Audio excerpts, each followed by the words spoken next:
Today I wanted to go over our Clever and to show you the different things that it provides for us, especially now that we are doing remote teaching.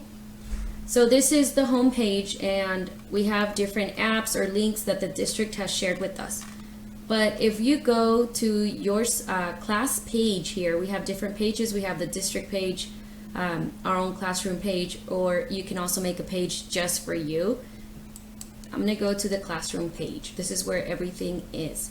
So first of all, they've added a way to send announcements to your students. So if you use it a lot, you can make announcements, okay? Then also we have, you just go here and type it and it'll send to everybody. You can see student replies. You also have a messenger up here, okay? So you have your students and you can send them a message and they can reply as well. So that's an awesome way to be able to communicate with your students through Clever. Okay, back to my page. Here you can add different categories, okay, so that you can organize your tiles or your apps. I'm gonna go ahead and do that so that you can see. Okay, so you can add a category, you can add a PDF, a link, or an app.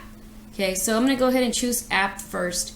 There's only certain ones that are available, but you can try to search for one and see if it's available. For example, our district has the Renaissance Learning, and that's where you would go to take any STAR assessments or Mayan, as well as any STAR testing.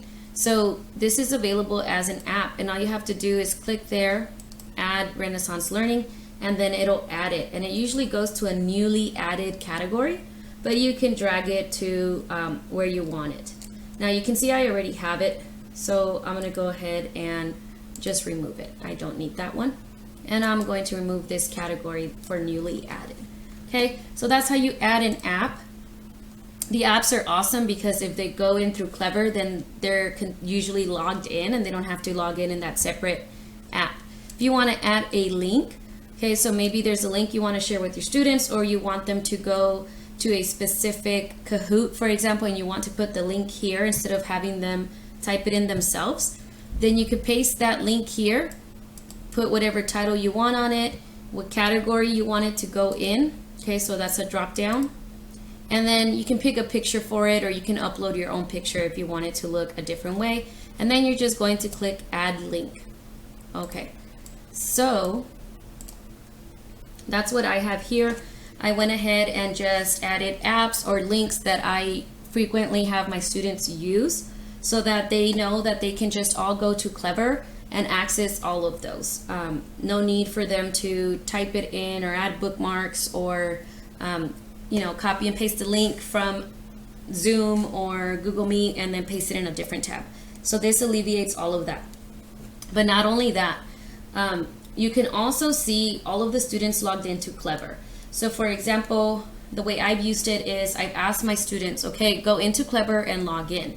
And I either have the link to Clever in Google Classroom so that they don't try to log into a different Clever like from another district and then tell me that their login is not working, or I will post the link on the Zoom or the Google Meet and they have to paste it, but that'll be the only one that they have to do that for. So the wonderful thing is that I can refresh the status and it'll tell me how many students are logged in, and I could keep doing that until I have everybody that I know is with me logged in. Once they are logged in, then I can go to login tools and I can launch an app. It has all of my apps or links here from my classroom page. And so then if I want to launch this agenda, I will click launch and it'll say successfully launch agenda. Okay, so I am now in the student view, and you can see that after the teacher presses the launch app, it launches on the student's screen all by itself. The student doesn't have to click anything. That way you don't have to bother with, you know, making sure the student spelled it right or making sure they know how to copy and paste and open a new tab themselves. This is an easy way to do that, and that can become very beneficial in these times, especially with the younger students that don't know how to copy and paste or don't know how to have multiple tabs open and go back and forth. So that is something very useful and clever, and I hope that you found this video helpful.